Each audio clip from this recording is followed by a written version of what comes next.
Communiqué de la Confédération des États du Sahel, AES, relatif à la violation de l'espace aérien confédéral. La Confédération des États du Sahel informe l'opinion qu'un aéronef appartenant à l'armée de l'air de la République fédérale du Nigeria, de type C-130, a été contraint de se poser ce jour 8 décembre 2025 à Bobo Dioulasso, au Burkina Faso, à la suite d'une situation d'urgence en vol, alors qu'il évoluait dans l'espace aérien burkinabé. L'avion militaire avait à son bord 2 membres d'équipage et 9 passagers, tous militaires. Une enquête a été immédiatement ouverte par les services compétents burkinabés et a permis de mettre en évidence l'absence d'autorisation de survol du territoire burkinabé par cet appareil militaire.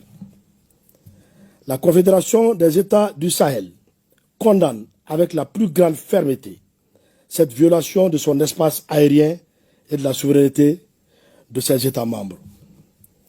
Face à cet acte inamical, mené au mépris du droit international et des règles internationales d'aviation civile et ou militaire, les dispositions sont prises pour garantir la sécurité de l'espace aérien confédéral, la souveraineté et l'intégrité territoriale de ses États membres, ainsi que la sécurité des populations de la Confédération AES. À cet égard, et sur instruction des chefs d'État, les défenses aériennes et anti-aériennes de l'espace confédéral mises en alerte maximale, conformément à la déclaration du Collège des chefs d'État en date du 22 décembre 2024, ont été autorisées à neutraliser tout aéronef qui violerait l'espace confédéral. Fait à Bamako le 8 décembre 2025, général d'armée Assimi Goïta, président de la transition, chef de l'État de la République du Mali, président de la Confédération des États du Sahel. Merci bien. D'abord, avant de passer la parole, on va donner la parole au professeur. Voilà, de faire un commentaire sur ce communiqué-là de l'AES.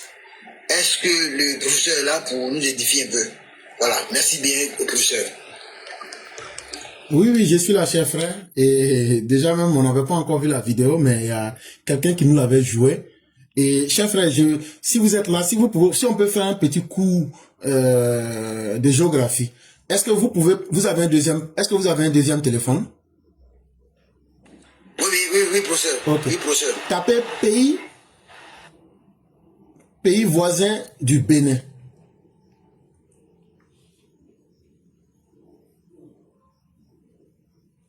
Moi allumer la prise ce téléphone là, puis je vais, voilà, pays voisin du Bénin, c'est ça? Du Bénin. Pays voisin du Bénin, voilà, c'est moi, voilà. On va aller sur Google, c'est facile. Pays voisin du Bénin, pays voisin du Bénin. Parce que à la lumière du communiqué, tout le monde sait ce qui se passe. Cet avion militaire est du Nigeria, selon eux. C'est un avion de type C-130 qui a été obligé de se poser à Bobo Dioulasso aujourd'hui. Qu'on le veuille ou pas, le fond, c'est que le communiqué ne nous explique pas. C'est qu'il veut nous dire que le Nigeria a violé leur espace aérien. Mais c'est faux. La seule vérité qui puisse tenir là, c'est de dire que l'avion du Nigeria voulait passer sur le territoire burkinabé pour aller au Bénin. C'est la seule vérité qui puisse tenir. Mais quand il parle comme ça, pour ceux qui n'ont pas une notion en géographie, pourquoi l'avion ne peut pas quitter le Nigeria en passant par le Burkina Faso? Parce que quand tu prends la carte que tu regardes en Afrique de l'Ouest, le Nigeria est situé à l'est du Bénin. Et si tu veux passer du Nigeria pour aller au Burkina Faso, tu as 2 options. Tu peux soit passer par le Niger, ou mais toi tu peux passer du Nigeria, tu peux passer par le Bénin, au nord du Bénin, en passant par Fadagourma, pour maintenant venir vers la capitale. Et Bobo Dioulasso, Fadagourma, ça c'est à l'extrême nord-est du Burkina. alors que Bobo Dioulasso est à l'extrême nord-ouest du Burkina. Donc, ça ne tient pas dans un esprit logique. C'est faux. Vous voyez la carte, non? Maintenant, vous voyez le Bénin, non? Si un avion doit passer là, s'il ne passe pas par le Bénin là, il va passer par le Nigeria montant pour retourner puis rentrer au Nigeria et au Burkina Faso. Ou bien il passe directement par le Bénin dans la zone de Fada Gourma qui est au nord-est du Burkina et puis il rentre dedans. Et puis l'avion a été attrapé où? À Bobo Dioulasso. Donc c'est faux. Pourquoi c'est faux? Parce qu'on peut faire un exercice contraire. Supposons que l'avion vienne de la Côte d'Ivoire. C'est ça qu'ils veulent dire. Mais là encore, l'argument ne tient pas. Et pourquoi l'argument ne tient pas? Parce que à l'est de la Côte d'Ivoire, le pays qui est là-bas s'appelle le Ghana. Quand tu finis de traverser le Ghana, il y a un autre pays qui s'appelle Togo qui est officiellement membre de la CEDEAO. Donc là, aucun de ces pays ne peut interdire à un avion militaire qui quitte la Côte d'Ivoire pour rentrer au Bénin. L'avion va passer par le Ghana, il va rentrer au Togo et c'est la route la plus rapide. Ce qu'ils veulent dire là, on comprend déjà. Quand nos parents nous ont mis à l'école là, nous on s'est anticipé. La frontière qui est la plus proche de Bobo Dioulasso, c'est la frontière de Côte d'Ivoire. Dans là, ils veulent mentir pour dire que c'est un avion qui est quitté en Côte d'Ivoire, mais c'était un avion du Nigeria. Donc toutes les possibilités qu'ils veulent prendre là, je suis en train de vous démonter ça. Si on prend la possibilité que l'avion est quitté au Nigeria, je vous ai déjà démontré cette première possibilité. Ils ont deux choix. Soit l'avion va directement par le Niger pour bifurquer, pour rentrer à partir de Dom et de Kaya pour se retrouver au Burkina Faso. Ce qui est une distance longue et ça ne fait pas sens. Donc, la meilleure solution serait comme le Nigeria est situé à l'est du Bénin. Donc là, la meilleure pour d'abord gagner en temps et économiser en carburant, on prend l'avion du Nigeria, on rentre directement dans le Bénin, on vient sortir par la zone de Fada Gourma, on se retrouve au Burkina Faso. Donc là encore c'est faux. Parce que ce qu'ils veulent faire croire, c'est que cet avion-là était conçu de personnes qui allaient au Bénin pour aider. Et donc là, ça invalide leur thèse pour la simple bonne raison que l'avion peut quitter directement le Nigeria pour rentrer au Bénin, n'ont plus besoin de passer par le Burkina Faso. Donc ils seront obligés de changer leur mensonge. Ils vont dire non, en fait c'est un avion nigérien mais qui voulait s'installer à Bobo Dioulasso et donc nous on a attrapé. Il n'y a pas de problème. C'est là qu'une troisième hypothèse vient, mais là encore c'est faux.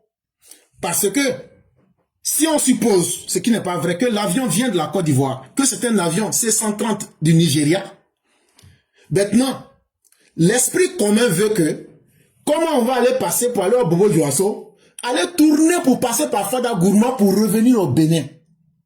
Ça ne fait pas sens. La distance est 3 fois plus longue. Alors que Côte d'Ivoire, Ghana, là, en avion, là, ça fait 40 minutes. Togo, Ghana, là, ça vaut même pas 20 minutes. Donc, à moins d'1 heure du temps, tu quittes la Côte d'Ivoire, tu es au Bénin. Alors que si on utilise ce qu'ils veulent nous faire croire, là, en passant par Côte d'Ivoire, Bobo Dioulasso, aller atteindre le centre du Burkina Faso, tourner maintenant pour aller à l'est, en passant par Fada Gourma, et puis descendre au Bénin, ça fait 4 fois la même distance. Tu dépenses en carburant, tu dépenses en temps, et tu prends des risques inutiles. Donc c'est faux. Donc quelles que soient les possibilités qu'ils ont émises là, leur territoire et leur espace aérien n'a pas été utilisé. C'est faux. Et maintenant, une dernière proposition que je fais, celle-là elle est basée sur la géographie. Quand tu regardes la même carte que vous voyez en ce moment-là, et que tu prends le Bénin, vous voyez la carte du Bénin, le Bénin en vert. Quand tu regardes en haut, là, c'est ça qui représente le nord. Tu retrouves le Niger là-bas. Si vous regardez la même carte que vous voyez là, vous regardez en haut, vous allez voir le pays qui est en haut du Bénin, c'est le Niger. Et donc, le Bénin partage une frontière avec le Niger. On connaît la distance. C'est la frontière nord. Ça fait 277 km. Mais dans les 277 km là, il y a le fleuve qu'on appelle le fleuve Niger là. Lui, il occupe 120 km. Donc la frontière terrestre, si tu veux la voir là, tu fais 277 moins 120 pour avoir la frontière terrestre. Au nord-ouest, ça est devant nous tous. La frontière, c'est avec le Burkina Faso. Et la frontière, c'est 386 km. On est d'accord. La frontière à l'ouest, c'est avec le Togo. Et la frontière, c'est 651 km. La frontière au sud, c'est l'océan Atlantique. Ça fait 121 km. Si tu vas en bas, là, tu vas voir, c'est l'eau, c'est la mer. La même mer que vous voyez à Port-Boueux, là, c'est ça qui est l'océan Atlantique, là. Si tu vas à la frontière sud du Bénin, là, c'est l'océan Atlantique. Donc, il reste la partie est. La partie est qui fait frontière avec le Bénin, là, c'est ça qui est le Nigeria. Et la frontière du Nigeria fait 809 km. Bon, maintenant, si on veut être un peu sérieux, entre 809 km et puis 386 km, quelle est la distance la plus grande? La distance la plus grande, en termes de territoire qui fait frontière entre les deux pays, le Nigeria partage 809 km de territoire terrestre avec le Bénin. Et le Bénin partage seulement 386 km d'espace territorial avec le Burkina Faso. Donc, comment tu vas aller prendre quelque chose que tu as déjà plus de 3 fois? Ça veut dire l'espace entre le Bénin et le Nigeria là, est 2 fois plus grand que l'espace entre le Bénin et le Burkina Faso. Donc, pourquoi tu vas aller dans un espace quand toi-même tu as déjà plus du double de ce même espace pour rentrer dans le pays où tu veux faire ta destination finale? Donc, tu vois que ça ne marche pas. Donc, c'est faux. Donc, c'est comme ça que je comprends donc pourquoi les djihadistes arrivent à défaire ces armées-là. Parce qu'ils n'ont même pas de tacticiens pour étudier la géographie, pour connaître le positionnement et la forme des objets. Et ça nous permet de comprendre pourquoi ils échouent à l'AES. Parce qu'ils n'ont même pas les leçons les plus basiques de ce qu'on appellerait la géographie. Et c'est vraiment très triste pour eux. Et donc, quelle que soit la manière qu'ils veulent créer derrière cette histoire-là, c'est déjà une fausse histoire. Parce que, techniquement parlant, humainement parlant, c'est impossible. C'est faux ce qu'ils disent. Dans tous les sens, c'est faux. Donc, voilà un peu moi ma thèse en tout cas, en attendant que les autres peut-être vont ajouter quelque chose. Merci infiniment, professeur. Merci pour tout. C'est factuel. C'est factuel. Et voici sur la carte, vous voyez bien le Nigeria, n'est-ce pas, qui est ici, où je passe les doigts là. Voilà le Nigeria qui est là. Et là, c'est le Niger en haut, juste en haut. Le Burkina qui est pas là. Et on a le Togo, on n'est pas dit, ouais, le Togo en bas, à gauche, carrément de la carte. Et donc, toute cette frontière-là, juste là, c'est le Nigeria qui a la frontière avec le Bénin, tout ça. Donc, c'est ce qui le Pro-VT a essayé d'expliquer un temps soit peu. Et donc, s'il y a des commentaires aussi à faire, nous sommes preneurs, la parole est libérée dans le respect.